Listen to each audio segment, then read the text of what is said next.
Então, uma boa noite a todos e a todas. Estou aqui não com a melhor iluminação, nem com o melhor fundo, porque eu não estou em casa nem na UFSC.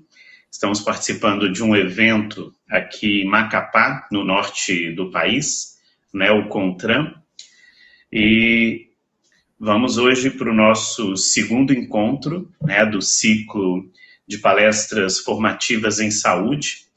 Ontem nós tivemos o privilégio de contar, né, com um diálogo com a professora doutora Gildete, né, Gildete da Silva Amorim Mendes Francisco, da UFF, que é parceira direta na realização desse projeto, dessa ação.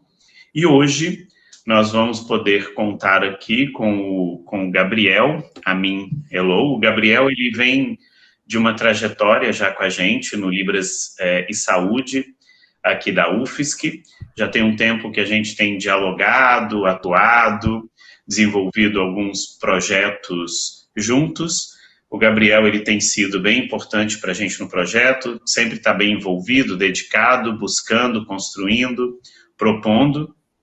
Então, Gabriel, é um prazer para a gente contar hoje com a sua presença aqui, poder ouvir a tua fala, né, nesse ciclo de palestras formativas, onde a gente tem essa ideia de conectando a população à saúde em Libras, então, para a gente poder discutir uma série de questões que envolvem a saúde, os direitos, as línguas, as culturas, as comunidades, o acesso. E hoje o Gabriel vai estar falando para a gente um pouco sobre saúde contemporânea, mas abordando os princípios do SUS, a equipe multidisciplinar, né, na atenção primária à saúde. Então, vai estar trazendo para a gente esse olhar. O Gabriel, ele é, acima de tudo, hoje, aprendiz em evolução em língua de sinais. Então, o Gabriel tem se dedicado muito. É possível assistir alguns vídeos dele aí, que às vezes ele publica nas redes sociais, sinalizando, discutindo alguns temas. E o Gabriel, ele é estudante, né, de medicina da Unisul. Gabriel, obrigado por ter aceitado estar conosco hoje, por fazer parte desse projeto, por se dedicar, por trabalhar com a gente. E hoje também nós temos uma equipe de interpretação, temos a Vitória, a Aline e a Luciene, que vão estar atuando aqui com a gente, né? A Vitória e a Aline já são integrantes aí das ações do Intertrades, ações do Libras de Saúde, na UFES, que já vem apoiando sempre os projetos e ações que a gente realiza, participando deles. A Aline já apoia a gente no Libras de Saúde um tempo, e a gente quer agradecer. Vitória também já está aí há muitos e muitos anos com os projetos, com as ações. E a Luciene, ela é estudante do bacharelado em Letras Libras, do Polo de Marabá. Então, também é um prazer poder contar com esse trabalho e essa ação que integra ensino, pesquisa e extensão, e que também faz parte das propostas de curricularização do Letras Libras EAD da UFSC, e que é uma ação realizada, então, em parceria interinstitucional, e aí com o Libras e Saúde, na UFSC, e o Libras em Saúde, na UFF. Tem a Sulo, né? Tem essa visão. Então, Gabriel, sem mais para o momento aqui, a palavra para você, ok?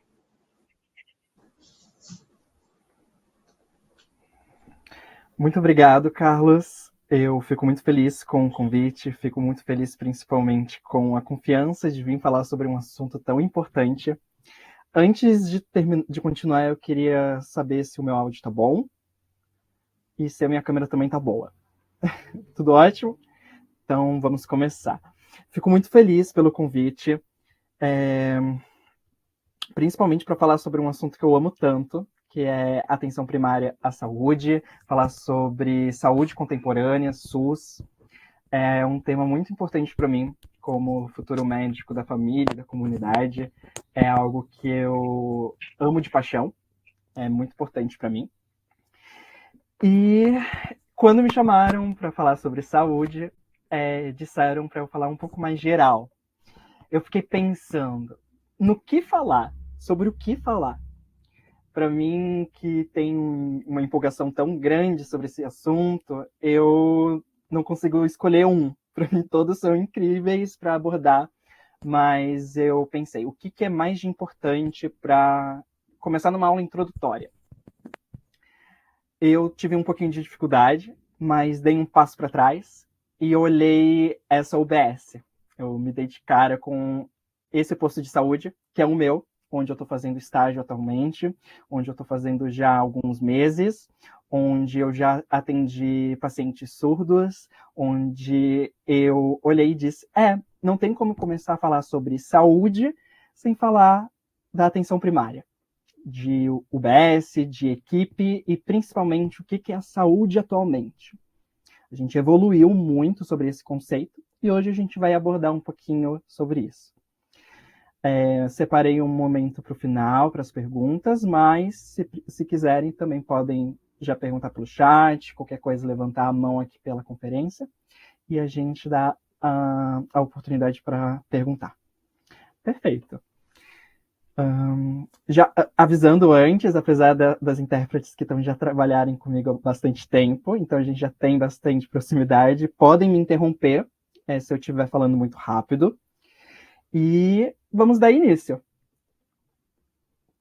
De início, eu separei essa discussão do que é a saúde atualmente. A gente pensa rapidamente que é quando a gente fica gripado, tomar um antibiótico. Quando a gente fica com dor, a gente ir na emergência tomar um remédio. Mas a saúde vai muito além disso. Já é sábado. A gente entende já bem isso.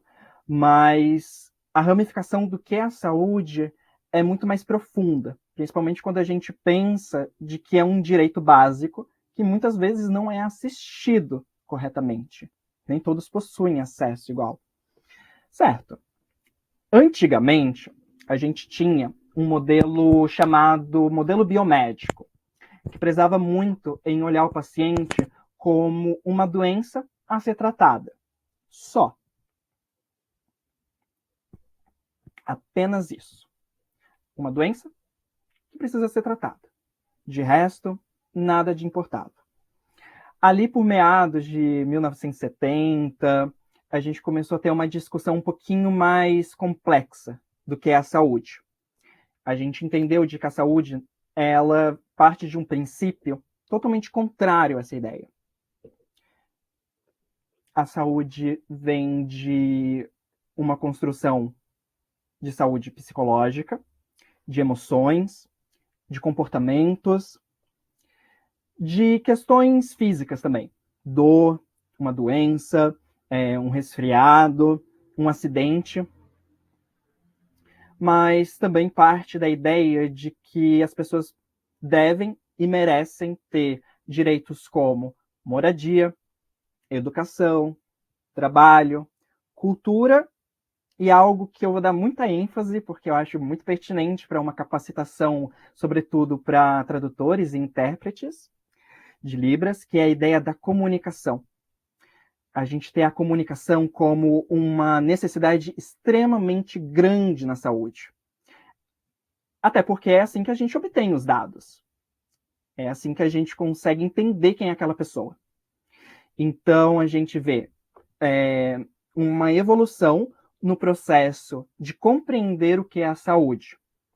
A gente vê um processo que vai se adequando cada vez mais a uma pessoa plural, complexa e totalmente única na sociedade.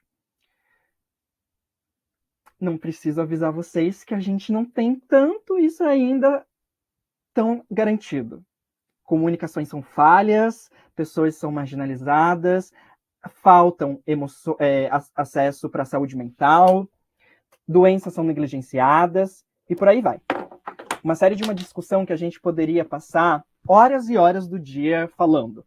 Eu mesmo passaria uma semana inteira falando sobre esse assunto. Sobre como a marginalização social interfere na comunidade. Ok, vamos sucintar e vamos ser objetivos. A saúde hoje não é somente não ter doença. É ter qualidade de vida acima de tudo. Paciente que não tem uma boa qualidade de vida não vai procurar acesso médico, não vai procurar acesso psicólogo, não vai procurar lazer, não vai frequentar a igreja, não vai frequentar a escola. Ok. Vamos passar já para a próxima, porque vocês vão ver que ao longo tudo vai se conectando.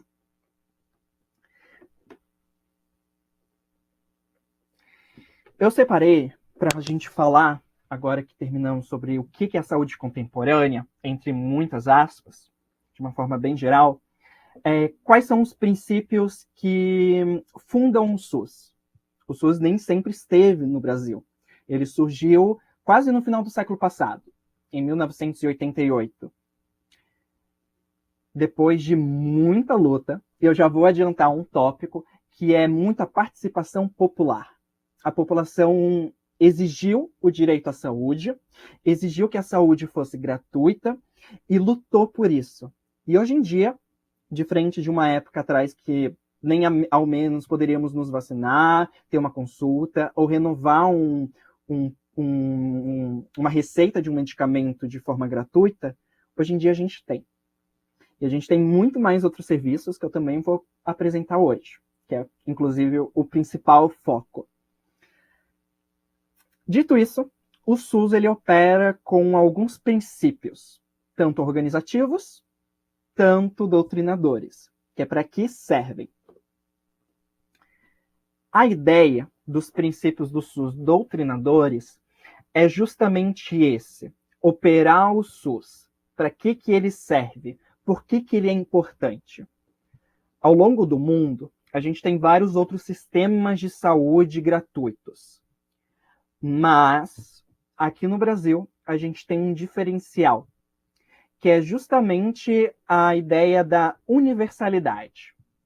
A universalidade, ela vai trazer um aspecto de que qualquer pessoa, independente de raça, gênero, etnia, origem e principalmente nascimento, podendo ser tanto do Brasil, tanto imigrantes, turistas, merecem ter acesso à saúde aqui no território. Afinal, turistas, quando vêm, influenciam na saúde geral. Eles vão trazer algo, vão ajudar, vão estar ali. A gente já viu que saúde é muita coisa. É social, é saúde mental, é tudo. Então, nada mais justo do que isso estar incluso dentro do SUS. Vou abrir uma nota de rodapé muito importante para contextualizar isso, que é a ideia de que no SUS a gente sempre mantém registro das coisas. Algumas doenças, alguns problemas de saúde, algumas mazelas sociais, elas são de notificação compulsória, o que significa que, quando surge, a gente tem que colocar lá nos dados. Claro, não vai nome do paciente, não vai os dados pessoais do paciente, vai apenas que aconteceu, por exemplo, um caso de febre amarela em Florianópolis. E isso é extremamente importante. Então, se um turista ficou com febre amarela, é importante a gente saber. Tanto se ele que trouxe, ou se ele adquiriu aqui.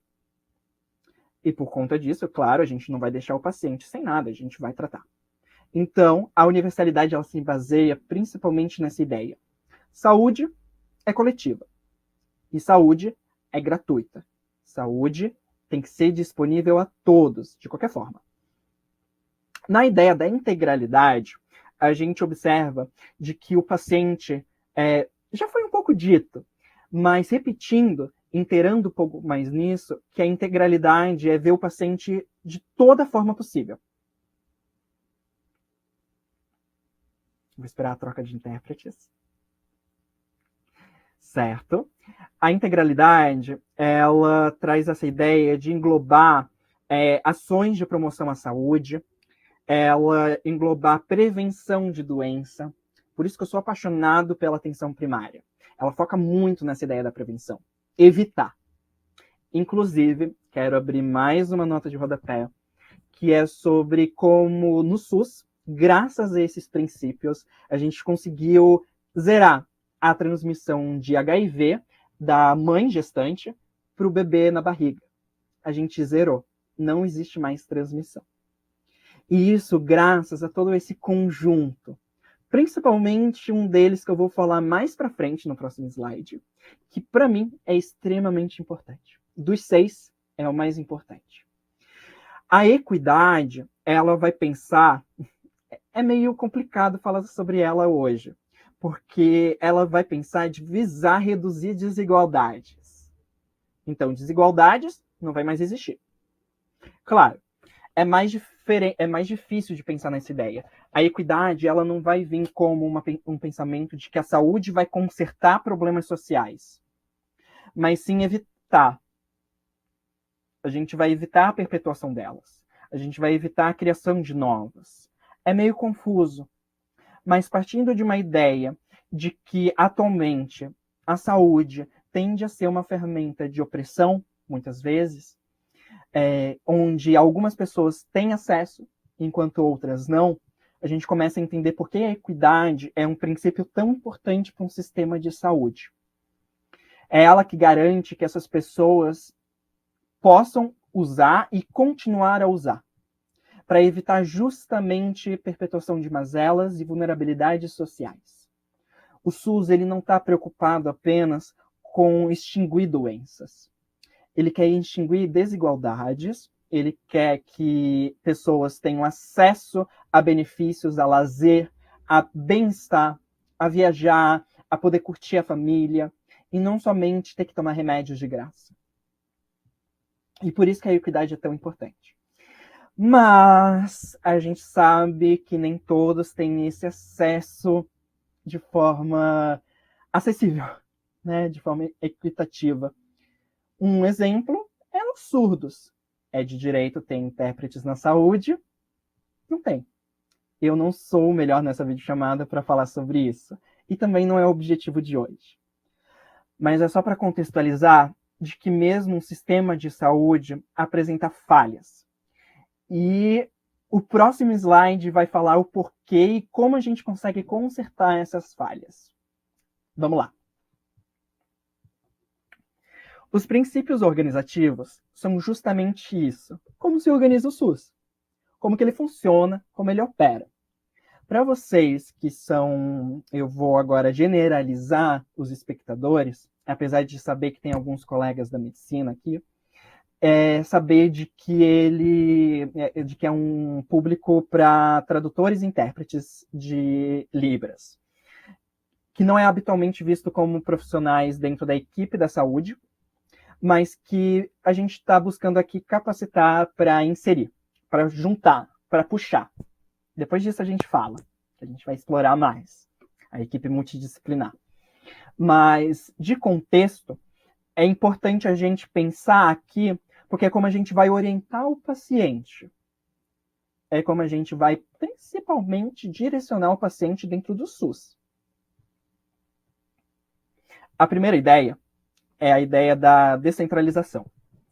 Ela que faz com que, por exemplo, o governo esteja com um projeto de saúde para a campanha da vacinação, como geralmente é. A campanha da vacinação é nacional.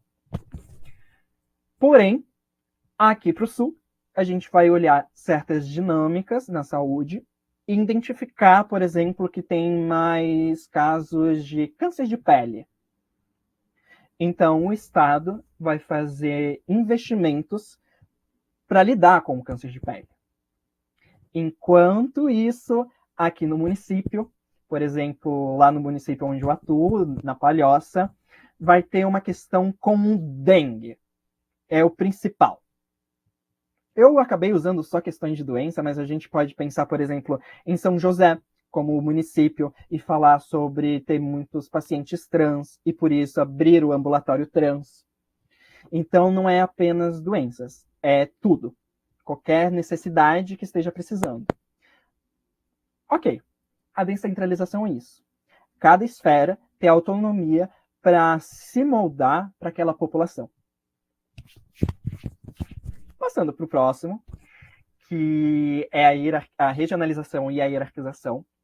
Ele fala sobre uma ideia de que os serviços de saúde eles vão ser organizados em uma rede integrada. Eu vou depois mostrar uma imagem muito boa que, para mim, exemplifica perfeitamente o que é o SUS. Nessa ideia da hierarquização, da regionalização, de tudo estar conectado. A gente tem uma ideia da regionalização e da hierarquização onde, ao invés do paciente ir para o mesmo lugar para coisas totalmente diferentes, por exemplo, ir para o mesmo edifício para fazer um raio-x, para tomar vacina, para renovar receita e para ser operado, para ter uma cirurgia ali. Ao invés de ser o mesmo local e ter que, por exemplo, cada pequeno espaço, cada pequeno prédio ter muito material, muitos profissionais capacitados em diversas áreas, concentrar e proporcionar um serviço de maior qualidade, com equipamentos melhores e com uma equipe mais voltada para aquela demanda. Um exemplo muito bom é o regional, o Hospital Regional, em São José, onde ele tem uma emergência oftalmológica muito boa. Então, não é incomum ser direcionado pacientes para o Hospital Regional, para serem feitos exames de visão, para fazerem cuidados de visão. Essa ideia da hierarquização, ela é muito interessante porque vai juntar com a APS, a UBS, na ideia de que o paciente vai ser primeiramente assistido, ele vai entrar em contato com o SUS na UBS, no posto de saúde, ele vai conversar com o médico, com a enfermeira, normalmente. Tem odonto, né? Tem dentista, tem psicólogo, mas majoritariamente vai ter ali o médico e a enfermeira. E eles vão conversar com o paciente, vão conversar com aquela pessoa ali na frente e entender a demanda. A UBS, ela é principalmente estratificar. O que é isso? Direcionar, entender a demanda e saber direcionar no momento certo, não mais cedo, nem mais tarde. Infelizmente, ainda não acontece tão bem isso. Alguns pacientes vão muito cedo para algumas áreas, encaminhamentos desnecessários, e outros vão ser direcionados tardiamente. É um grande problema. A gente tem que fixar e firmar na ideia de estratificação, de direcionar. A gente não pode jogar a peteca para outra pessoa, digamos assim. A gente precisa entender se a gente pode ter capacidade de resolver aquilo, não só como profissionais, mas como equipe. Se a gente vai ter uma equipe que consiga ajudar. Se aquele paciente vai conseguir ser bem assistido neste local, ou se é de suma importância ele para outro. Vou dar um exemplo bom e contextualizado. Usando o mesmo exemplo do regional. O paciente tem ali uma baixa visão em investigação. Tem uma perda de visão por algum motivo. Acidente de trabalho, nascimento, tanto faz.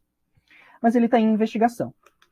Ele vai ser observado pelo médico ou pela enfermeira, pela médica ou pelo enfermeiro, e vão conversar ali e vão entender a demanda do paciente. Vão direcionar, muitas vezes, para um hospital regional, que é a atenção terciária. A gente foi da atenção primária para a terciária. Justamente para fazer um exame que muitas vezes seria caro pelo particular. E que ali, colocando numa justificativa de necessidade alta, consegue, claro, né, não passar na frente de pessoas que estão, por exemplo, com um acidente de urgência, mas conseguir fazer o exame muito mais rápido. Ótimo. Vai fazer o exame, mas não basta por aí. Tendo exames em mãos, ele vai ser direcionado para uma atenção secundária, bem no meio, digamos assim. É um caminho, né? É tudo horizontal, é tudo um percurso. Então vai andando, voltando, não é subir e descer. Não é melhor e pior. É tudo igual, tudo ajuda, só que em etapas diferentes daquela necessidade. Com isso, o paciente vai ir para a atenção secundária, que é um ambulatório. é uma atenção especializada, por exemplo, em oftalmologia. Então, vai ser um médico da visão que vai ajudar nessa questão de acompanhar, de ajudar em um processo, por exemplo, de laudo para perícia, vai acompanhar. Não desfaz o papel do médico da família e comunidade. Vou agora colocar só o médico por ser a minha área. Então, já vou me inserir como profissional, apesar de ser só um estudante. Então, é ali onde a gente vai acompanhar, entender se tem novas demandas, ajudar a garantir que a baixa visão não seja alvo de preconceito nos trabalhos, que a gente consiga orientar, que a gente consiga olhar e ver outras necessidades. Por exemplo, a baixa visão está afetando a locomoção, a pessoa está ficando com medo de andar. Vamos providenciar, vamos instruir, vamos conectar essa pessoa que acabou de receber um diagnóstico de baixa visão com outras pessoas com baixa visão, para ter um suporte, para ter noção de convivência, para não se perder, para não ficar triste, para não ficar marginalizado. Ok. Esse exemplo encaixa... Opa! Desculpa. A minha luz caiu. Basicamente, a gente tem, então, esse princípio. Eu deixei de falar da participação popular porque eu preparei um slide só para ela. A participação popular é extremamente importante.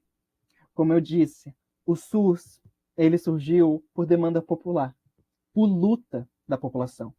A população foi lá, lutou, exigiu uma saúde gratuita. Depois de muito trabalho, depois de muita luta, tivemos o SUS. Mas não para por aí. A participação popular ela é necessária cotidianamente. A gente tem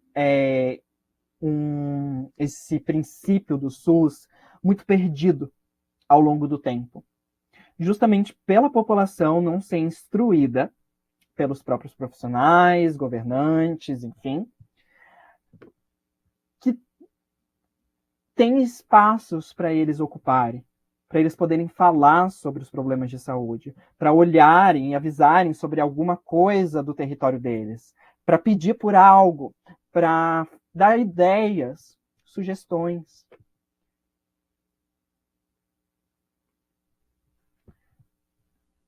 Tem um exemplo muito bom, que é a ideia das ACS. Elas são profissionais da equipe de saúde, mas elas não são profissionais da saúde. Elas não têm uma formação dentro da área da saúde necessariamente. Pode ter, mas não necessariamente. Essas ACS, agentes comunitários de saúde, elas vão andar pelo território, olhando e tendo contato com a população. Elas não fazem trabalho dentro da UBS. O trabalho delas é andar pelo território, conversando com os pacientes, entendendo as necessidades. Elas são uma ponte importante para conectar a população junto com a UBS. Infelizmente, em alguns territórios, em alguns municípios, e infelizmente, essas ACS não estão indo para a rua, não estão indo para conversar com os pacientes em suas casas. Isso quebra demais a participação popular, porque um dos papéis importantes da ACS é justamente reafirmar esse princípio. É informar de que, Dona Maria, você tá vendo que está tendo falta de saneamento básico? Pois é seu direito a exigir. Onde vai exigir? Em reuniões de saúde. Alguém aqui já participou de reuniões de saúde? Raramente. Não é falado, não é divulgado, não é compartilhado. E às vezes não tem. Mas é importante e faz parte do princípio. E por isso que a população precisa ficar em cima. Mas ficar em cima é diferente de querer fazer o trabalho de alguém da equipe multidisciplinar. Importante. Só para destacar. Cada um com o seu papel. O profissional da saúde não pode querer fazer o papel da população, se não for da população, claro. E vice-versa, por exemplo.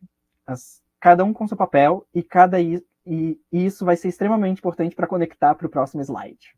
E daí eu vou desenvolver essa linearidade de pensamento. Vamos lá. População popular definida. Vamos falar da rede de APS. Eu acho que o slide está um pouquinho pequeno, mas ele forma uma imagem que eu fui muito bem instruído pela minha professora, que hoje, infelizmente, não pôde comparecer. Ela está com uma reunião sobre outro tema. E ela me instruiu muito bem e devidamente, a professora Suliane, doutora, doutora em saúde coletiva. Ela instruiu muito bem a gente sobre o papel. Vou esperar a troca de intérprete. Bem, essa questão da rede da APS tem um exemplo muito bom, que é uma teia de aranha. Então, tem vários pontos, vários nós e várias conexões. Quem forma ela, quem ajuda a deixar reparada, ou seja, sempre intacta, digamos assim, sempre boa, é a atenção primária à saúde. É lá o postinho de saúde. Justamente porque é ele que tem mais participação popular. É ele que mais deve ter participação popular. E eu estou dando muita ênfase na participação popular porque a inserção de intérpretes vão ser extremamente fundamentais dentro da saúde, principalmente para consertar essa questão. A gente tem, sabidamente, uma falta de adesão da população surda, porque é negado esse direito de participação e de acesso. Não tem intérpretes, não tem profissionais que saibam Libras, que tenham, na verdade, um domínio da Libras, porque não basta só saber Libras, precisa dominar, precisa saber se comunicar. E, principalmente, há uma perpetuação de preconceitos. E, como a gente já falou, tudo isso não deveria estar acontecendo. Fere equidade, fere a hierarquização, fere tudo. Ótimo. Dito isso, a gente pensa agora na rede em si. A rede, ela forma não apenas consultas médicas, consultas com enfermeiros. A gente não fala somente de terapias com psicólogos e tantas outras coisas. A gente fala sobre, por exemplo, vou dar um zoom conforme eu vou falando, para vocês verem. A gente fala, eu vou pegar bem esse primeiro, que é a vigilância em saúde. A gente entende, por exemplo, que teve uma grande epidemia de febre amarela, descendo para o sul, ali de São Paulo, Rio de Janeiro para cá, por conta da vigilância em saúde.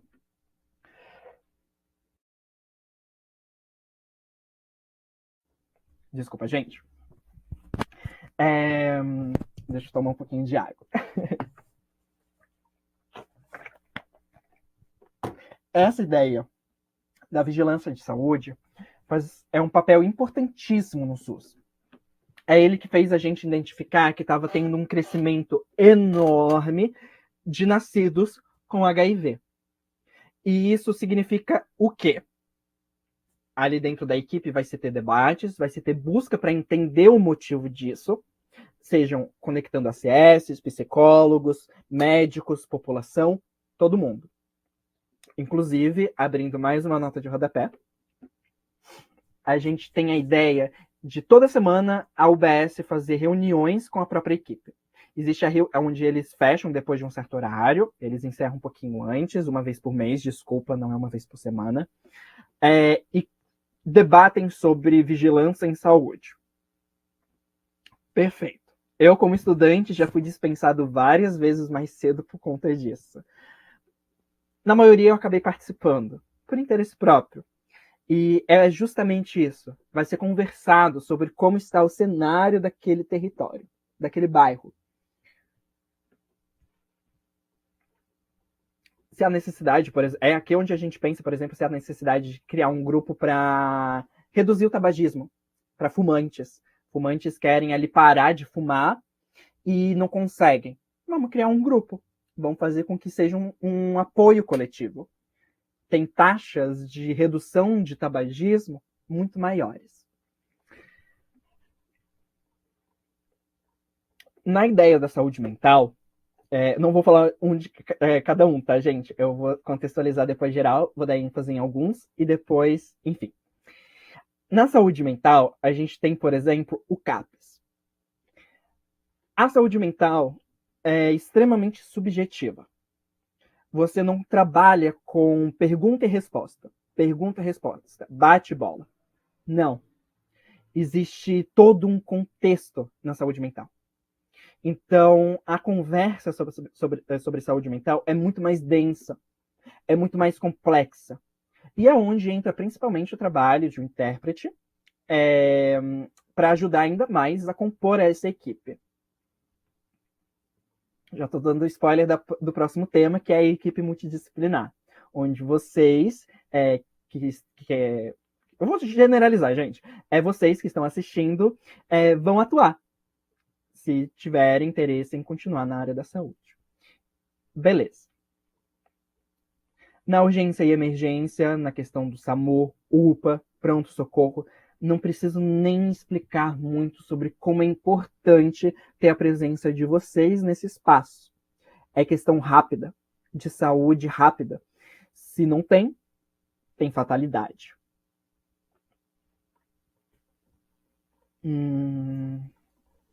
A ideia dos programas e ações das ações, elas têm uma ideia muito boa, porque tem a devolutiva da ACS, né, da Agente Comunitária de Saúde, sobre a demanda da população.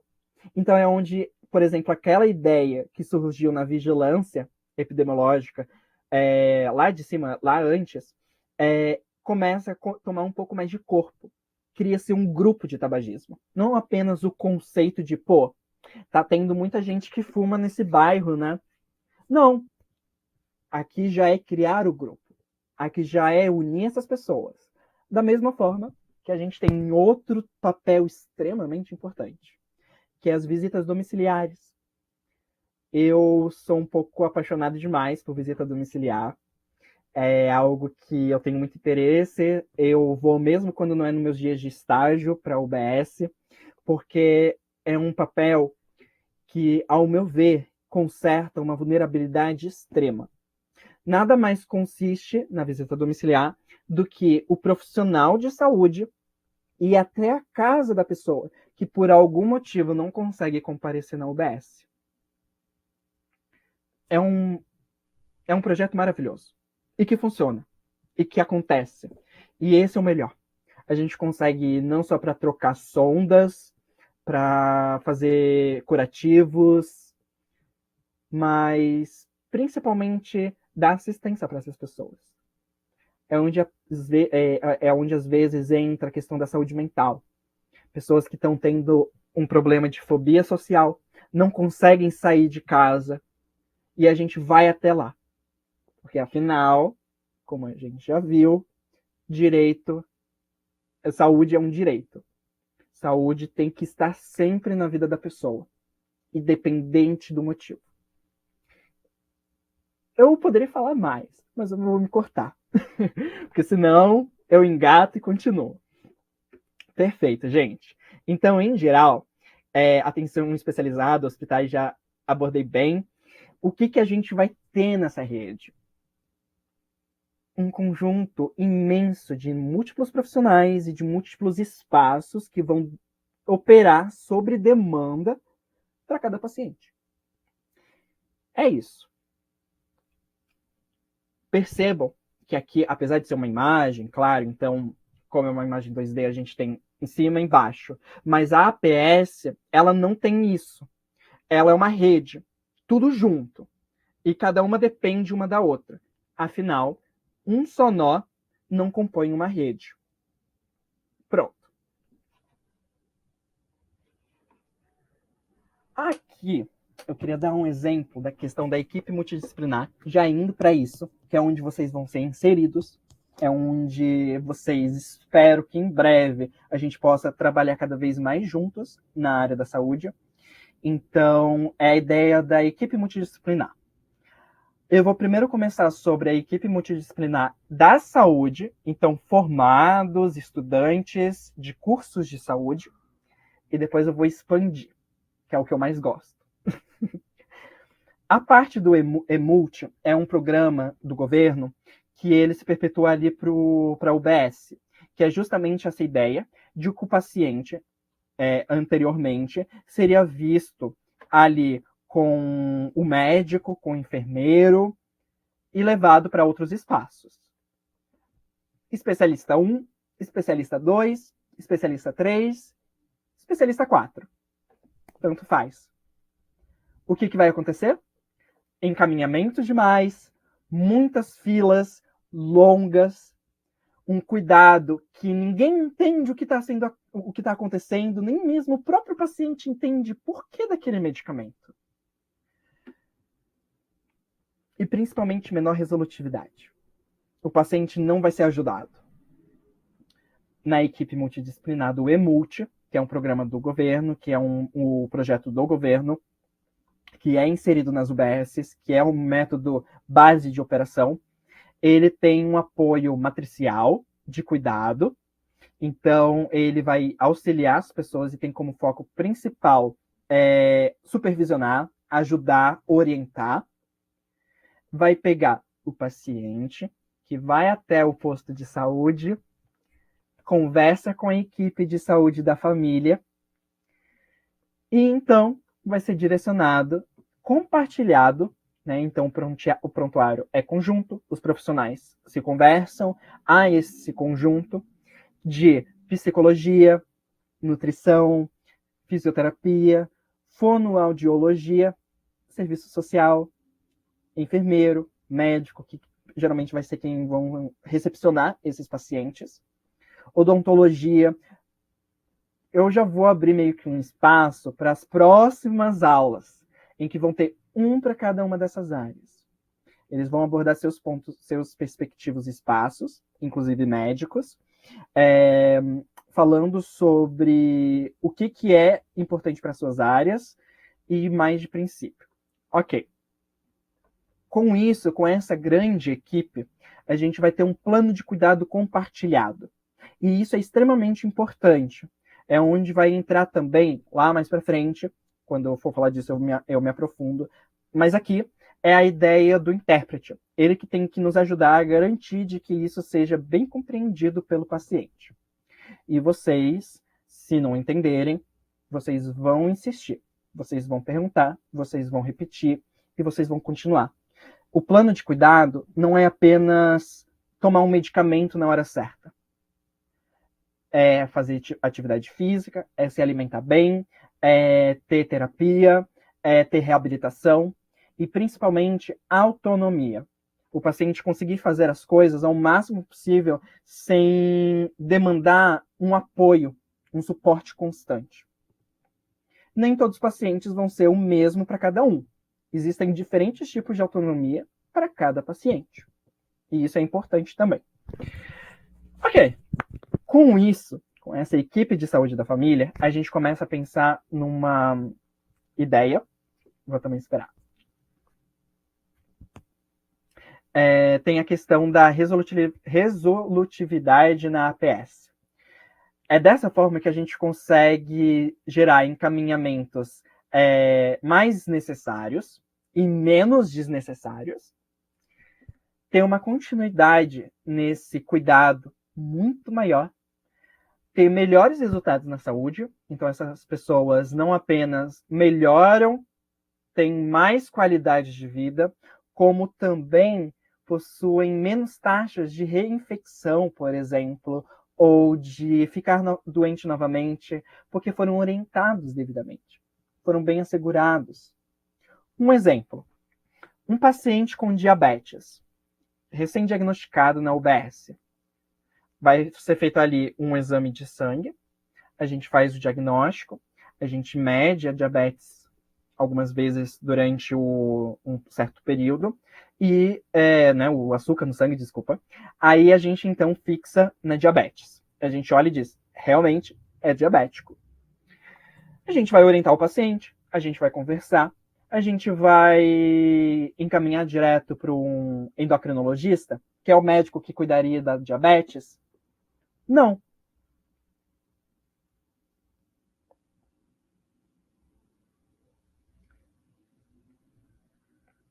A gente não vai encaminhar direto.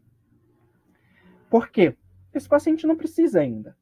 Ele foi recém-diagnosticado, a gente consegue iniciar um medicamento inicial, leve, básico. Às vezes, nem precisa começar direto com um medicamento. A gente consegue melhorar através de mudanças de estilo de vida. Claro, paciente é um paciente. Cada paciente é diferente. Mas vamos pensar aqui que esse paciente não fez as mudanças de vida, continuou comendo um monte de açúcar e não entendeu bem, por exemplo, as orientações do médico e continuou. Chegou na emergência, tendo desmaiando, desaturando, tendo pouco oxigênio no cérebro. A diabetes piorou. Tem muito açúcar no sangue. Ele tá mal. Beleza. Aqui a gente já olha e diz: tem algo que a gente precisa fazer urgente. Vamos entrar, vamos medicar um pouco mais acima, então o medicamento já acima, mais forte. Vamos orientar mais ainda e, principalmente, aí sim entra o encaminhamento. Entenderam? O primeiro momento, esse paciente foi devidamente orientado, só que ele não tomou as demandas necessárias. Um motivo variado. Deveria ter sido assegurado, deveria ter sido entendido, por exemplo, como que é a rotina desse paciente. Poderia ter sido enviado não para um endocrinologista direto, mas às vezes para um nutricionista. A gente tem a forma de fazer teleconsultoria. A gente pode enviar o paciente para o nutricionista do SUS via internet mesmo, com acesso ali com o prontuário, é o profissional do SUS também, então tem a questão da ética, tudo, vai orientar ali por mensagem, vai fazer uma prescrição certinha, vai dizer o que precisa ser perguntado a mais para conseguir ser efetivado essa dieta. Enfim, a questão é de que tudo isso é muito complexo e você já deve imaginar. Não é feito. Infelizmente, não é feito. O motivo principal é falta de tempo, falta de orçamento, falta de profissionais e principalmente falta de comunicação. Não só com o profissional e o paciente, entre os profissionais. É difícil falar isso do meu próprio espaço como futuro profissional, mas tenho que aqui assumir de que médicos são um pouco mais reservados. E quando eu digo pouco, é muito. Então são mais fechados. Não acabam conversando com outros profissionais. Principalmente quando a gente fala de médicos que estão fora da atenção primária. Se isso já acontece na UBS, acontece bem pior com cirurgiões, com médicos do particular, e por aí vai. E esse é o grande problema. A falta de comunicação é o que mais gera insatisfação do usuário. Estou dando mais essa ênfase justamente pelo espaço onde a gente está. A gente falando sobre letras libras, tradução e interpretação em libras, para uma população que a gente sabe que não tem esse acesso. É negado e afins. Vamos lá. Me cortaram antes que eu continue, falando um monte e desvirtue do assunto. Vamos continuar sobre a questão do atendimento centralizado na UBS em si. A gente já viu que normalmente tem um grande problema de comunicação da UBS para outros espaços. Mas como que é esse atendimento se for feito totalmente no posto de saúde? Dá para ser feito? O que vai ser feito? Vamos descobrir. Inicialmente, no atendimento centralizado na UBS, a gente vai ter um comportamento muito básico de, por exemplo, uma vez por semana ser reservado para fazer renovações de receita, onde as consultas são mais rápidas, focadas em ver a interação medicamentosa, como que o paciente está com aquele medicamento. Se está bem, se está mal, se está dando muitos efeitos colaterais. Entender. Dito isso, poucos minutos, renovação de receita. É pontual. Ok. A ideia secundária é de que o paciente vai vir sobre demanda ou por consulta agendada, e aqui ele vai falar sobre sua demanda. Ele vai falar sobre, por exemplo, agora eu vou usar um exemplo diferente. Já falamos de problema de visão, de diabetes, agora vamos falar de parto, de gestante. Gestantes têm um direito muito bom no SUS, que é o pré-natal inteiramente assegurado. Então, a cada quantidade de semanas, a gestante vai estar lá, sendo examinada, conversando, sendo orientada. Perfeito. Tudo gratuitamente e de forma eficaz. Uma das melhores coisas do SUS, que mais funciona, é o atendimento para gestantes. É uma das melhores questões, junto com o nascimento do bebê. O bebê nasceu, vai ser examinado, vai ser acompanhado nos primeiros meses de vida. Esses são muito bem feitos e tem taxas cada vez melhores de acompanhamento. Não é à toa que a gente conseguiu zerar, como já disse, a infecção do HIV para a gestante e para o bebê. Então, tudo isso por conta de uma vigilância epidemiológica em consultas muito bem feitas. Ótimo. Porém, nem tudo é assim. A gente tem alguns déficits principais, como, por exemplo, queixas de saúde mental, que não chega a ir para o CAPES, por exemplo, mas tem que ser feito ali na UBS, mas nem todo profissional é capacitado para ouvir sobre emoções, sobre preocupações, sobre questões, sobre necessidades e demandas mentais. Ok. Dito isso, a gente pensa ali num acompanhamento contínuo, onde também é uma das partes fundamentais da UBS, e que, ainda bem, essa parte é bem feita.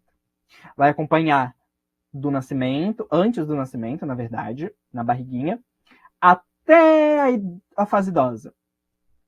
É feito necessariamente tudo? Às vezes não, porque o paciente sai do SUS. E isso é uma grande perda. Às vezes o paciente estava ali com um ótimo histórico e, por algum motivo, vai para o particular. Seja porque algum profissional que ele se simpatizou mais foi para o particular, independente disso. O acompanhamento contínuo é uma das melhores coisas da UBS. A gente consegue ver todo o desenvolvimento do paciente. No prontuário, falando para vocês, a gente tem ali todo o prontuário da vida da pessoa, que foi feito pelo SUS. A gente consegue ver os exames de sangue, todos em protocolos, todos acompanhados em datas. E não preciso dizer o quanto que isso é bom.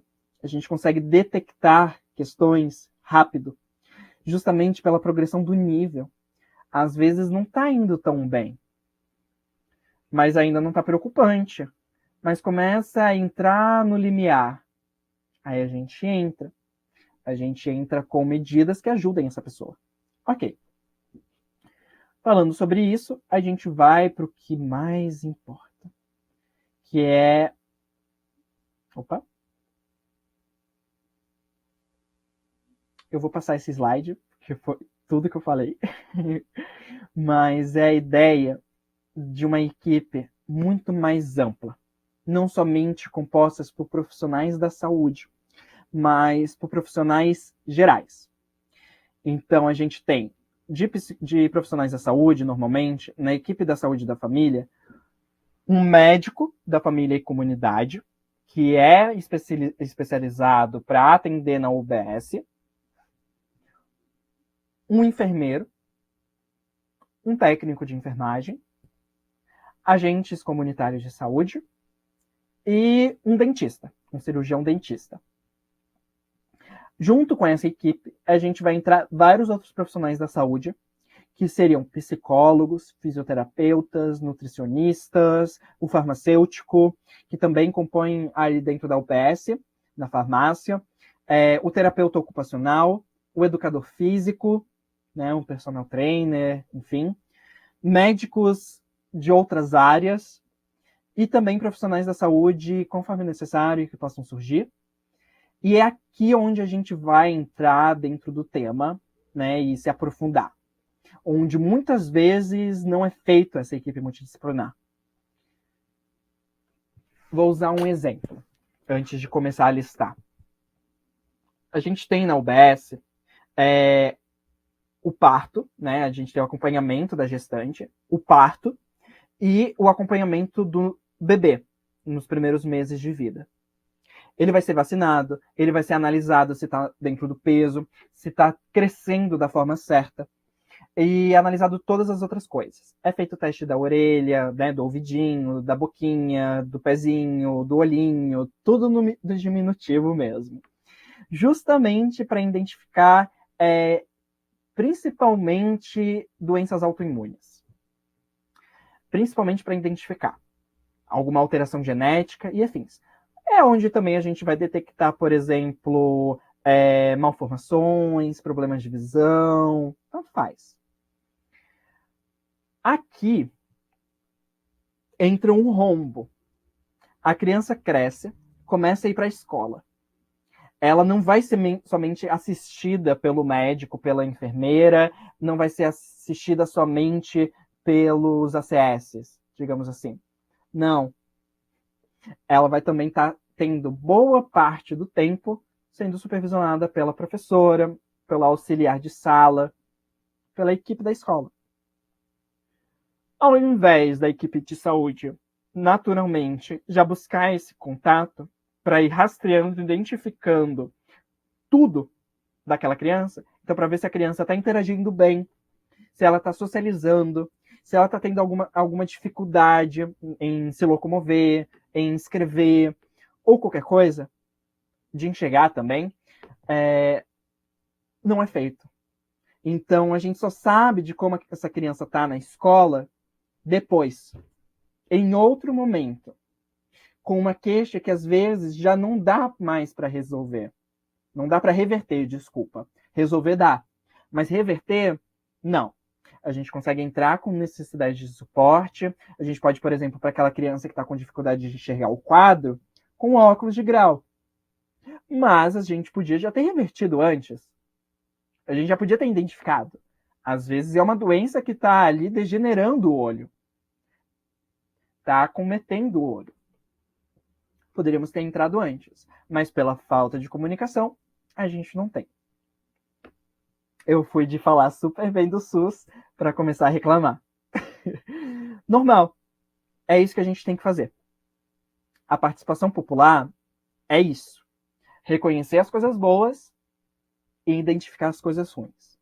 Identificar para a gente melhorar. Afinal, a gente quer um sistema de saúde muito bom.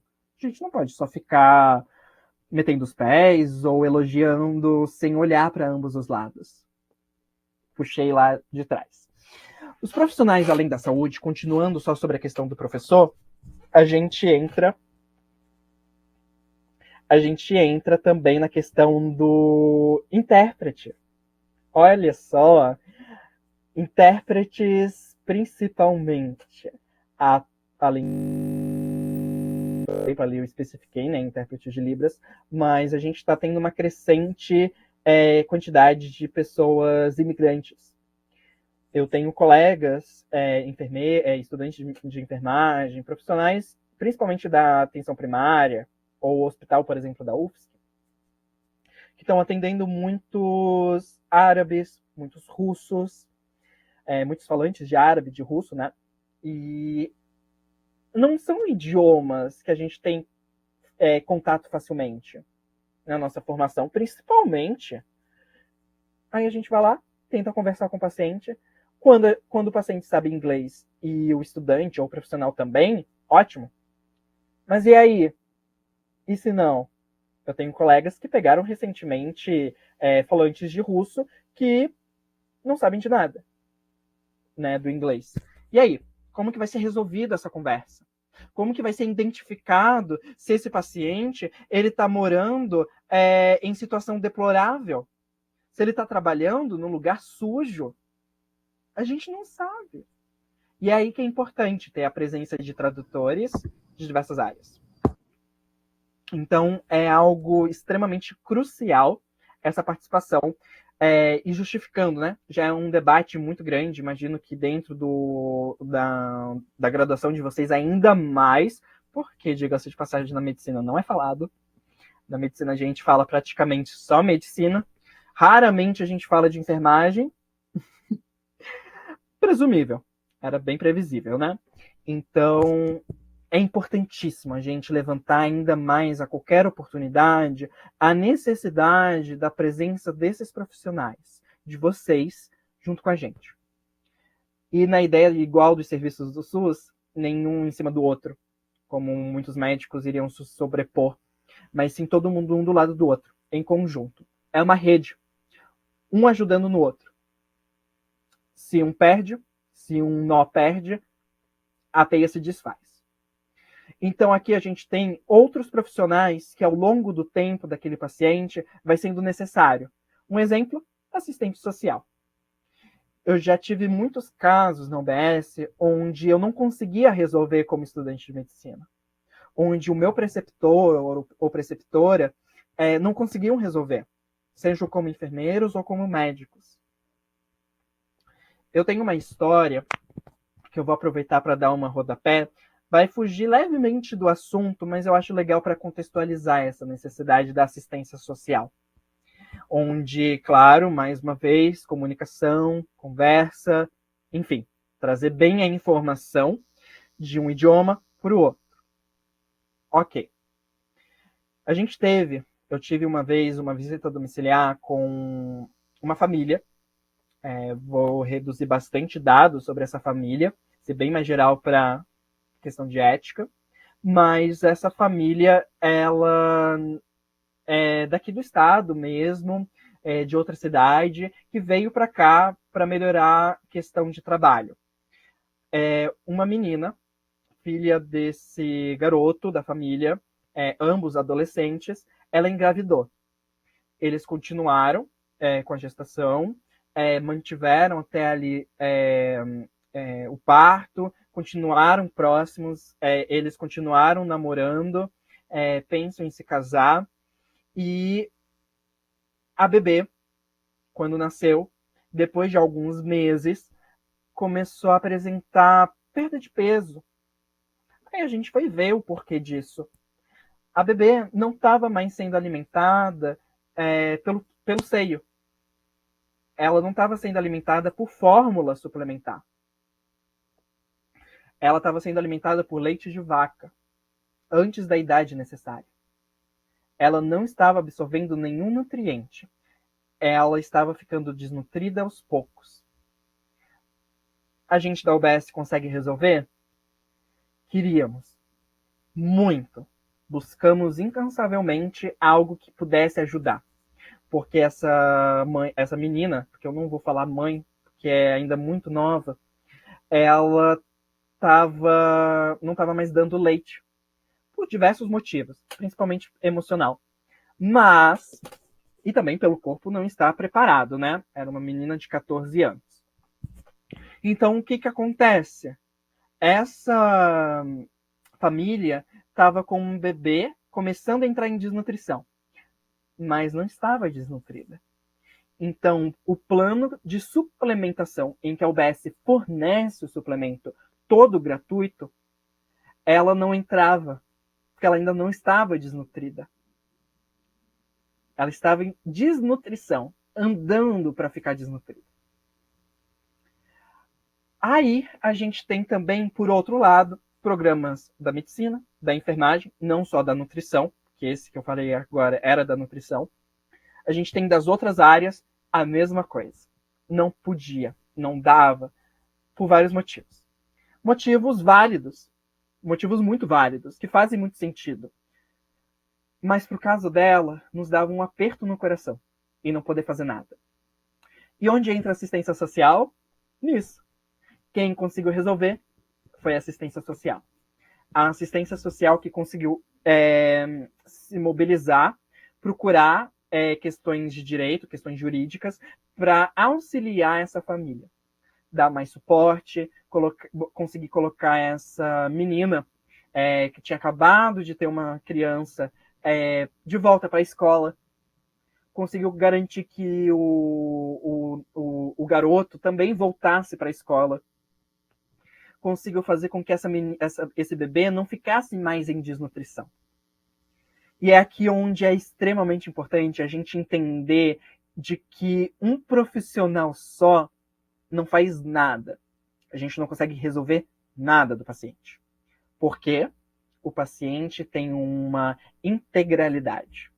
Ele é muito em um só. Ele é diversas coisas, diversas queixas. E é aqui onde a gente vai precisar de uma equipe enorme.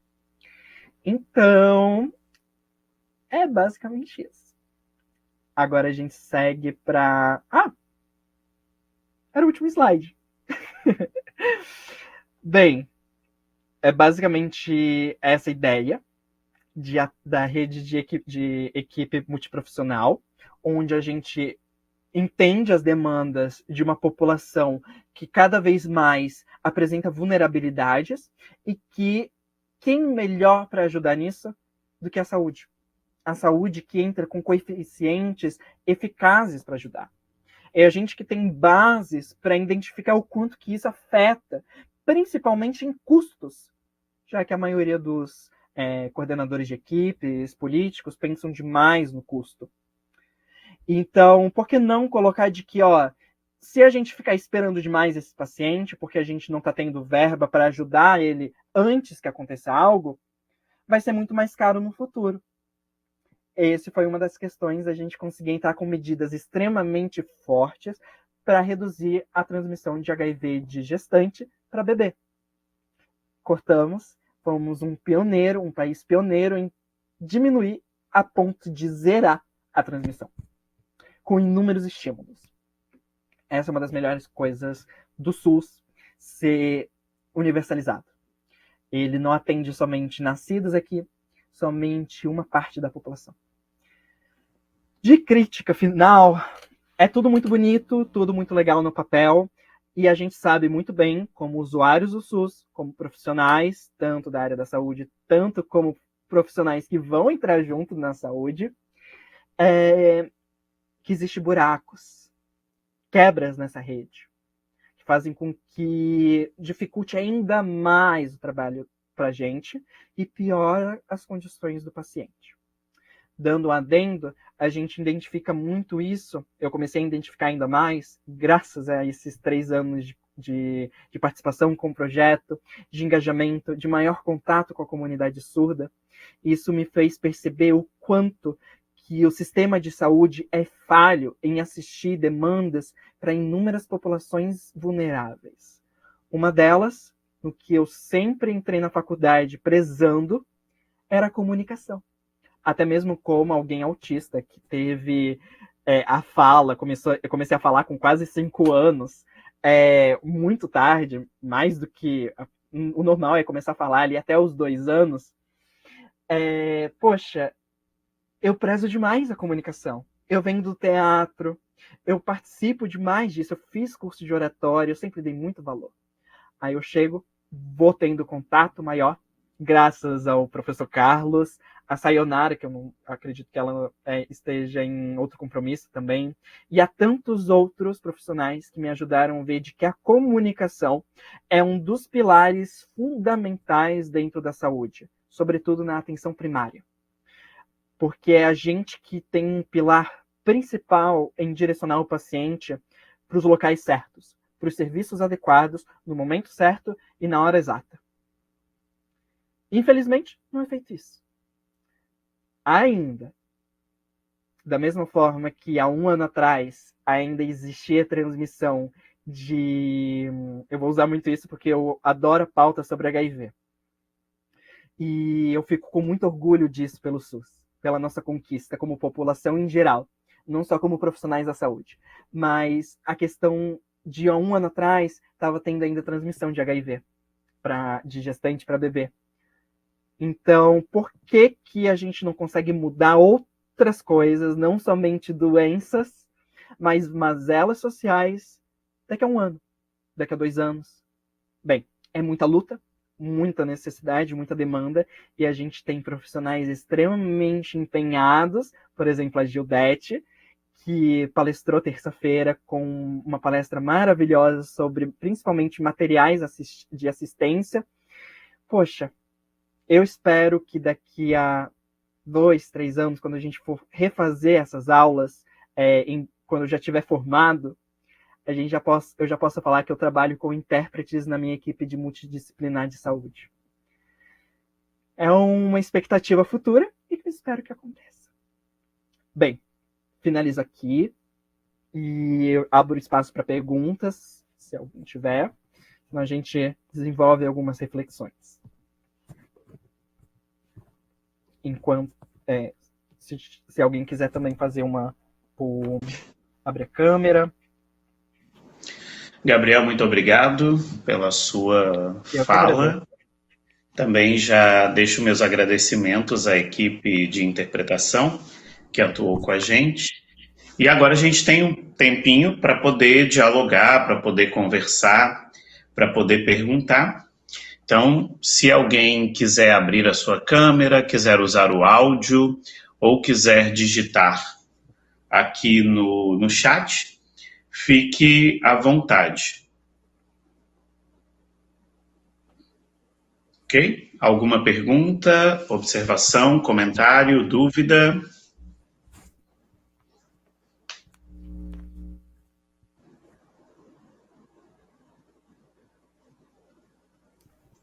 Não? Gabriel, eu acho que é importante você falar um pouquinho para a gente também. Como que você sente e observa essa relação, né, entre intérprete, usuário de serviço da saúde, profissional da saúde, em relação ao contato direto entre profissional da saúde fluente em Libras e usuário da saúde surdo sinalizante. Né? São duas realidades previstas legalmente, né? Que é esse atendimento direto na língua do usuário do sistema, nesse caso, no nosso caso das comunidades surdas, a Libras, e também o papel do profissional da interpretação mediando essa relação, formando a tríade, né, que é usuário do serviço de saúde, surdo sinalizante, né, intérprete de línguas de sinais e profissional da saúde. Então, queria que você comentasse um pouco para a gente como que você vê isso, e porque as duas realidades, elas são possíveis e muitas vezes as duas são necessárias, né? Então, queria que você falasse um pouco para a gente. Tá. Eu vou começar com um exemplo de hoje mesmo. Hoje eu tive a possibilidade de atender uma paciente surda. Não vou entrar em detalhes sobre a consulta, porque não é o foco. É um pouco da questão de antes. Era uma paciente que veio já sob demanda para a UBS, e o meu professor, o meu preceptor, né, um médico, ele marcou uma consulta para eu atender ela. Mas para garantir uma adesão, para conversar e afins. Eu fiquei imensamente feliz. Pude fazer um trabalho legal, deu uma boa resolução, então tudo concluído bonitinho. Porém, quando eu chego ali no consultório, todos os meus colegas já estavam, eles já super animados, eles já super eufóricos, já percebi a principal questão. Nenhum deles sabe nada de Libras. E quando eu digo não sabe nada de Libras, não é saber nada de sinalizar, de se expressar, não sabem nada sobre a estrutura da Libras. Eles estranhavam eu usar todo o espaço ao meu redor, de realmente sinalizar, de contextualizar, de empregar o pouco que eu sei sobre Libras, que boa parte eu aprendi principalmente no projeto, eu fazendo marketing para o projeto. E também de agradecimento também, né? O Carlos sempre me puxando a orelha. Mas voltando à resposta, principalmente na hora pré-consulta, A gente foi se organizando, se distribuindo. Prontamente, alguns colegas meus demonstraram interesse em me acompanhar, porque eles queriam ver, porque nunca tinham visto uma consulta em Libras feita por um profissional da saúde. Os poucos ali que tinham visto foi com um intérprete acompanhando, até porque eu já atendi outro surdo anteriormente no ambulatório, ainda quando a minha Libras era mais básica. E nesse momento, eu achei muito ótimo. Fui conversar ali com a paciente surda quando ela chegou, tinha os intérpretes, e eles repararam que tinha muita movimentação de pessoas com scrub azul marinho, que é o nosso uniforme. E eles começaram a ficar, tá, é uma consulta de saúde mental. Nas quintas-feiras, na nossa UBS, a gente aborda saúde mental. E a gente não quer um monte de paciente, um monte de médico. Por que tá tendo um monte de médico? Os intérpretes foram explicar. Os meus colegas já começaram a demonstrar achar isso ruim, a não gostar. Eles realmente ficaram confusos, não entenderam, e é o direito. O paciente, se não quer ser atendido por estudantes, se não estiver num ambiente escola, como no nosso ambulatório e afins, mas não, era numa UBS, não é um ambiente escola. Tem a nossa presença, mas não é. Então ele pode requerir. No caso, essa paciente, ela só não queria toda a presença dos acadêmicos. Ela gostou muito da minha participação, da minha presença, ela me quis ali. O meu médico, o meu professor, ele não entendeu. Onde eu comecei a ver já alguns pequenos atritos entre intérprete e médico. Esse meu professor, ele anteriormente já tinha demonstrado um pouco de confusão sobre a presença do intérprete numa consulta, como membro da equipe multidisciplinar, e não como alguém externo. Alguém a convite ou a pagamento, a serviço do paciente, mas alguém que compõe ali a equipe. Porque ele pensou, tá, mas e a questão da ética? É alguém que está trabalhando. Mas também tem questão de ética. Da mesma forma que acadêmico. Então, é uma relação difícil, que ainda existe muita resistência por parte, principalmente dos médicos. E eu não me lembro o restante da pergunta. Carlos, pode me refrescar? Desculpa. Então, Gabriel, é exatamente a sua percepção dessas relações, que aí você vai contar a sua experiência. Então, como que você percebe esse momento do contato direto com o usuário do sistema de saúde, a importância dele, né? Mas aí a gente está falando de um profissional da saúde que conhece língua de sinais e conhece a comunidade.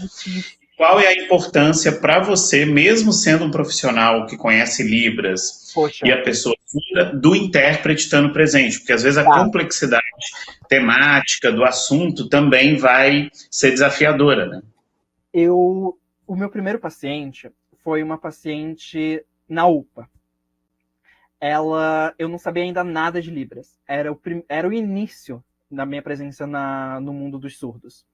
Então, eu tinha pouco contato com a comunidade surda. Então, eu acho que eu vou usar esse exemplo, porque eu acho que é o que melhor exemplifica alguém que não sabe nada da comunidade surda, de Libras, eu fiquei desesperado. Eu usei o HandTalk. Eu usei como mecanismo para poder conversar com elas sem saber os sinais, sem saber me expressar o suficiente, mas ter algo ali de Libras. Eu queria mostrar que eu era aliado da comunidade surda. Mas eu ainda não sabia nada. A paciente estava ali com uma queixa simples de dor na lombar e eu não consegui resolver em nada. Eu me senti ineficiente, eu me senti fraco e eu fiquei pensando, caraca, a consulta aqui levou 30 minutos. A gente faz geralmente em 8 minutos. E tudo isso por conta nossa, a gente não saber se comunicar, poxa. A gente ficar travado e ficar gaguejando. Isso eu falo como alguém que já estava se abrindo para esse mundo. Já estava olhando para essas necessidades e esses direitos que são negados. Ótimo. Depois... antes disso, o médico que estava lá, ele gravava as falas dele, que transcrevia automaticamente pelo aplicativo. E ele falou que sempre faz isso quando tinha surdos ali. Quando iam surdos na UPA. E o surdo tinha que ler. A paciente que a gente tinha ali, ela não era alfabetizada em português. Ela não entendia nada do que a gente estava escrevendo. De nenhuma forma. Foi eu botar o HandTalk, foi eu tentar me expressar um pouco em Libras, melhorou. Ela entendeu. Mesmo com uma ferramenta ineficaz, bem básica, que não substitui nem um pouco o intérprete. Então aí a gente já tem esse ponto. É mais ou menos isso. No momento posterior, é um paciente que vem acompanhado com a mãe, que serve de intérprete familiar ali, que também ainda estava aprendendo um pouco mais Libras, estava fazendo um curso de capacitação, inclusive, mas que ainda conhecia o nível que eu identifico hoje em mim, né, naquela época, pensando assim em contexto. A gente foi conversando, ele já era um paciente do ambulatório, um ambulatório onde é estudantes que fazem, onde eu já identifico o principal problema, lá na recepção. Quem fazia toda a comunicação do paciente, das queixas do paciente com o contato do ambulatório, era a mãe dele. Um homem de 30 e poucos anos, tendo que a mãe fazer as coisas porque a recepcionista, por exemplo, não sabe o básico de Libras. Não sabia adaptar, ser acessível, enfim. Outro lado era a médica, que já acompanhava ele há cerca de 2, 3 anos e não sabia nem cumprimentar em Libras. E eles se viam 2 vezes por semestre. Então falta interesse, falta tempo, porque ela foi fazer uma maratona na Espanha, usando 2 semanas. A gente ficou 2 semanas sem ela, mas falta tempo para aprender a minimamente cumprimentar um paciente que tem um idioma diferente. Ok, não vamos entrar tanto em questão. Então, é uma percepção que agora, a cada ano, a cada semestre que eu passo no projeto, e principalmente também dando aulas para adolescentes lá no IFSC, e a gente conversando, né? Eu adoro conversar com adolescentes porque sempre surge uma pérola. E, caraca, realmente, eles trazem uma questão muito alarmista disso. Como eles nunca tinham visto um estudante de medicina que estava aprendendo Libras. Aqui a gente não entra em questão os meus colegas, que fazem ali a matéria optativa de Libras, e esses mesmo, quando eu vou explicar Libras, quando eu vou falar o básico da Libras, não sabem nada. A gente tem algumas perguntinhas ali. A gente pode continuar esse exemplificado? Sim, temos uma pergunta aqui. É um pedido, na verdade. Dê algumas dicas, quais atitudes simples para pessoas que não sabem Libras que melhoram o atendimento de pacientes surdos. Como você vê isso? O que você acha que melhora o atendimento? Você já está falando aí do contato e da comunicação, né, que é essencial. Como estabelecer esse contato? Funciona para um, talvez não funcione para o outro. É isso que você já estava trazendo para a gente. Contato com comunidade surda é o principal. Foi o que melhorou ainda mais minha Libras. Se eu não tivesse realmente criado mais e mais contato, eu não estaria com uma Libras que me permitiu explicar posologia, que é a prescrição do medicamento de como tomar para paciente surda, com um idioma que eu ainda não tenho domínio. Então... Gabi, só um detalhe. Ela está perguntando para quem não sabe. No seu caso, sim. E aí? Então, contato com a comunidade surda. Era o que tu me dizia no início. E que quando eu comecei a fazer, melhorou. Outra coisa que é muito observado, que tanto conversando com os surdos sobre saúde, mas também lendo artigos de queixas, de relatos de experiência de usuários surdos no sistema de saúde, coisas básicas. Ter uma recepção que entenda que esse é um paciente surdo e que não é para ficar chamando oralmente, porque pacientes vão perder essa consulta. Então, eles vão ter que ficar mais em alerta. Não utilizar máscara na hora do atendimento. Falar pausadamente, de forma tranquila. Perguntar antes se sabe fazer leitura labial, não gritar, eu acho que é o básico, e atitudes simples eu acho que são essas. As outras já começam a escalonar um pouco. Para mim, para qualquer população marginalizada, e principalmente em uma população que tem um idioma diferente, levar mais tempo na consulta. 5 minutos. É importante garantir que a comunicação tenha sido bem compreendida. De qualquer forma, escrita, usando um intérprete familiar, um intérprete profissional, independente. Eu acho que a questão de uma atitude simples muito preciosa, não só para esse caso, é estender um pouco mais a consulta. 5 minutos, 10 minutos, principalmente para quem é estudante, não faz diferença, porque a gente tem bastante tempo sobrando. A gente pode estender mais ali conversando. Hoje eu levei 3 horas atendendo essa paciente. Então, é uma atitude simples que só demanda o nosso tempo. Beleza. É mais ou menos isso que eu posso responder de perguntas de atitude simples mesmo. Tens algo a complementar, Carlos? Que me deu um branco em outras medidas. Eu acho que, basicamente, o que a gente precisa ter consciência, primeiro, é um pouco do que o Gabriel já colocou, é entender que a gente lida com diferentes perfis, né? E nem sempre o que a gente coloca como padrão é o que funciona para todas as pessoas. Isso é muito importante. Eu acho que é a abertura também do profissional da saúde a se ajustar à demanda situacional, ao que está naquele momento, ao que é importante, ao que é necessário naquele momento. Então, algumas vezes a leitura labial vai funcionar, em outras vezes a escrita, algumas vezes pode haver, né, uma organização da leitura labial com a escrita, outras vezes é a sinalização, às vezes a sinalização acompanhada da fala. Então, depende muito do perfil do usuário do sistema e da demanda que ele está apresentando naquelas condições que o atendimento também possibilita. Porque aí nós vamos ter condições também das mais diversas. Restrições espaciais, restrições temporais, né, o horário, a correria. Às vezes, a gente vai ter uma série de variáveis interferindo. Mas algo que eu acho que eu queria deixar para a Jordana é o que o Gabriel falou logo no início. Para as pessoas surdas sinalizantes, nenhum outro sistema será substitutivo à língua de sinais. Ele pode acompanhar e agregar, mas não substituir.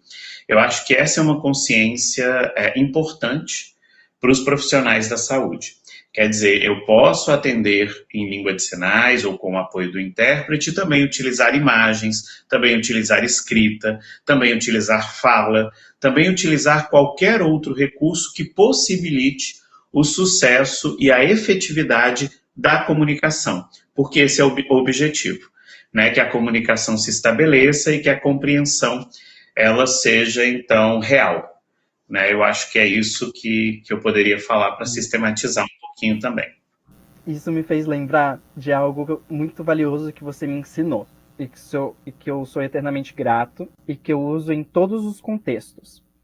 Começou lá na primeira ação de saúde do Libras de Saúde para a associação, em que eu fiz uma ação totalmente desconexa, quase que saindo de uma sala de aula de medicina.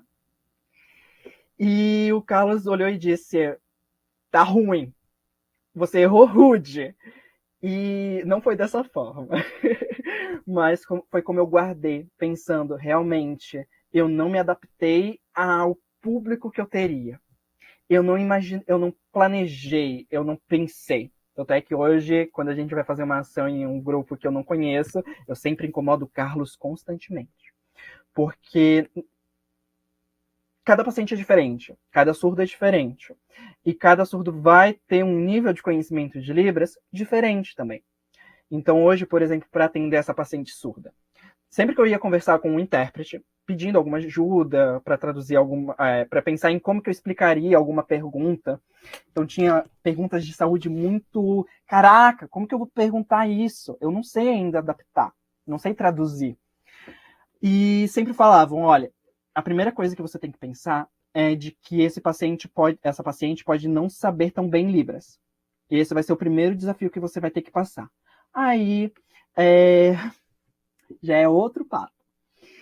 Mas, por exemplo, na associação, a gente tem perfil totalmente diferente para cada um.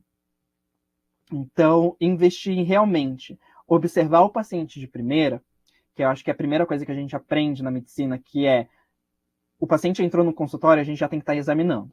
A gente já está tendo que pensar no paciente. Analisar marcha, analisar tudo. Então, o paciente vai indicar que é surdo, a gente já consegue perceber algumas coisas. Ele vai fazer o sinal de surdo ou ele só vai fazer um não? Vai ser o quê? Tudo isso tira pra gente. Outra coisa importante que eu coloquei no prontuário hoje foi iniciar com a questão de acompanhado do intérprete, né? Que eu acho que aqui é uma atitude simples para a questão profissional mesmo, não só de comportamento, mas em questão para a gente como estudante, futuros profissionais também. O prontuário, a gente precisa ter ali acompanhado do intérprete. A gente tem que indicar a presença do intérprete quando feito. A gente tem que indicar essa necessidade. E outra coisa que é extremamente importante é indicar o idioma do paciente, não só para ser surdo. É importante a gente já fazer esse aviso para garantir que o paciente, antes de chegar na UBS, a gente já garanta esse acesso. A gente já garanta na recepção até mesmo na hora de abordar, ligar, por exemplo. Essa minha paciente tinha passado só os números de amigos, porque ligavam na UBS para a pessoa. Eu, quando entrei em contato com ela, fiz vídeo. Eu enviei um vídeo em Libras, conversando com ela, já me apresentando, dizendo, eu sou estudante de medicina, estou aprendendo Libras, e isso já garantiu adesão. Isso é extremamente importante. E é onde já entra um pouco ali do papo da Gildete de terça-feira, também, extremamente importante, que na próxima vez que eu ver ela, já vou ocupar ela sobre esse assunto. Mas a questão é trabalhar o prontuário de forma devida, de forma correta, e garantindo que esse paciente, em qualquer parte da hierarquização do SUS, tem ali informação crucial. É importante isso. Da mesma forma que, por exemplo, uma pessoa em situação de rua, a gente vai estar indicando no prontuário. Porque é uma observação extremamente importante. Indica vulnerabilidade, indica necessidades de saúde específicas. Então, acho que a atitude simples mais importante é essa. A gente lembrar de fazer o nosso prontuário com essas informações básicas e que nunca tem. É isso. Importante conscientizar os profissionais o papel do intérprete de letras, né, de línguas de sinais, a Gildete Amorim falando.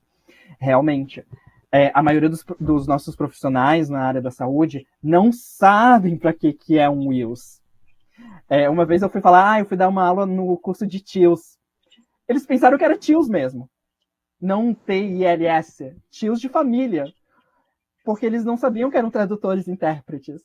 Mas eu pensei, no início do meu projeto, de como voluntário, eu também sabia.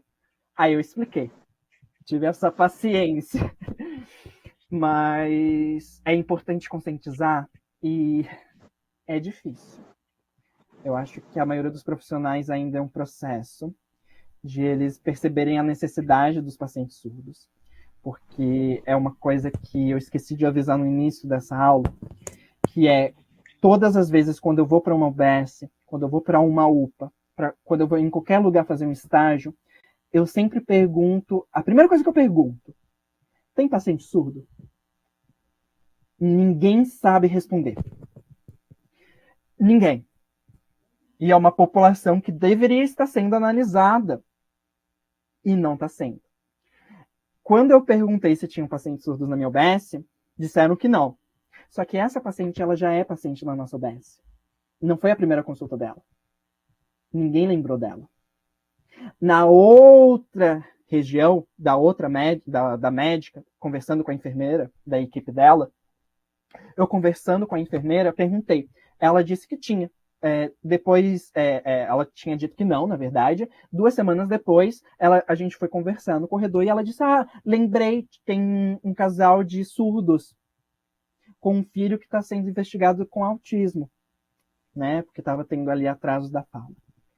Então, ao mesmo tempo que os profissionais não têm conscientização sobre os profissionais do papel dos intérpretes, também não entendem nem quem é o surdo. Então não consegue nem lembrar do surdo. Não só do surdo, não lembra de nenhuma população. E isso é um grande problema. E por que está tendo isso? Porque não está sendo catalogado, não está sendo analisado, não está indo para o registro, não tá sendo analisado. E esse é um grande problema. Mas isso eu deixei de fora um pouquinho, porque eu já ia me especificar muito, que é outro grande problema. Talvez para semestre que vem a gente fale sobre isso. Mas Gilberto, nossa, é difícil. É importante e difícil. E vale a pena gastar todo o nosso momento disponível para falar sobre isso, porque, como eu já disse, melhoraria tanto. Exato. Não é impossível. Perfeito. Não é impossível. Eu acredito que já temos diversos avanços em relação a isso. Certeza. Tanto legais quanto acadêmicos, né? A própria presença obrigatória da disciplina já traz uma contribuição para que as pessoas tenham um primeiro contato, um primeiro olhar, né? Uma primeira experiência com as comunidades surdas, suas culturas, línguas e etc. Então, eu acho que a gente tem avançado bastante, e também outras ações em âmbito governamental, às vezes em âmbito mais estadual, municipal, mais regionalizado, mas a gente tem algumas ações bem importantes. Gildete, pode, se quiser abrir sua câmera, falar, comentar, pode se sentir à vontade, tá? Então, nós vamos também já aqui caminhando para o final. Não sei se alguém quer fazer mais alguma pergunta, alguma observação.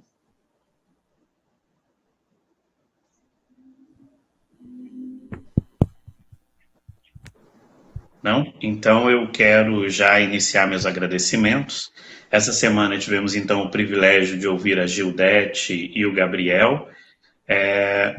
Obrigado aos dois. Então toda a equipe de interpretação que atuou com a gente, Vitória, as duas Vitórias, Aline, Marcela, Luciene, muito obrigado pelo envolvimento, pela dedicação, pela ação. E a gente continua nas próximas semanas. Espero que a gente solte a programação completa até sábado, para que a gente já tenha uma forma de se organizar melhor para estar aqui, que as pessoas já possam prever nas suas agendas a atividade. Né? É uma iniciativa extremamente importante. Esse material está sendo gravado, ficará disponível, né, no YouTube do Libras de Saúde. Depois a gente vê também quais outras plataformas e meios para que quem quiser assistir de novo, tirar dúvidas, né? A gente tem essa noção de palestra, interlocução, um pouco de sala de aula, e assim a gente vai construindo conhecimento na nossa área. Então, um abraço a todos vocês, a gente encerra por aqui e até a próxima, que é a semana que vem. Em breve vocês já vão saber a respeito. A gente vai divulgar já. Muito obrigado, Carlos. Posso usar perfeito. Eu queria também agradecer demais. Eu fico muito feliz de ter começado essa semana junto com a Gildete. É um grande nome. Eu fico mais feliz ainda por ter sido convidado pelo projeto. São 3 anos de trabalho maravilhosos, junto também com o IFSC. São oportunidades que abriram e que eu pretendo manter abertos por um grande período de tempo. Quero estar sempre à disposição para isso e para futuros projetos também, para futuras ações. O Carlos sabe que eu sou muito grato por ele. Ele foi o meu primeiro contato, depois da Sayonara, claro. Vamos botar um pouco a Sayonara para cima também. Então, eu fico muito feliz. Foram oportunidades de crescer como pessoa, crescer como médico e principalmente como aluno. Então, eu fico também muito grato pela minha orientadora Suliane, fico muito grato pela equipe de tradução hoje, de interpretação. É uma equipe que eu amo demais, que eu fico muito feliz de estar sempre me acompanhando. E eu já estou até acostumado, eu já vou ajustando minha forma de falar, dependendo do intérprete, de tão acostumado que eu estou com vocês. Então, fico imensamente feliz. Quero agradecer a presença de todo mundo pelas perguntas, reflexões. E é isso. Vamos continuar participando de forma popular no SUS, vamos continuar pedindo por melhorias. Não, vamos se vacinar. Quem não se vacinou para a gripe vai se vacinar. Quem tem alguma pergunta sobre saúde posterior, o Instagram do projeto está aberto para sempre responder. E é isso, gente. Muito obrigado. Bom final de semana e que a próxima aula venha com tudo.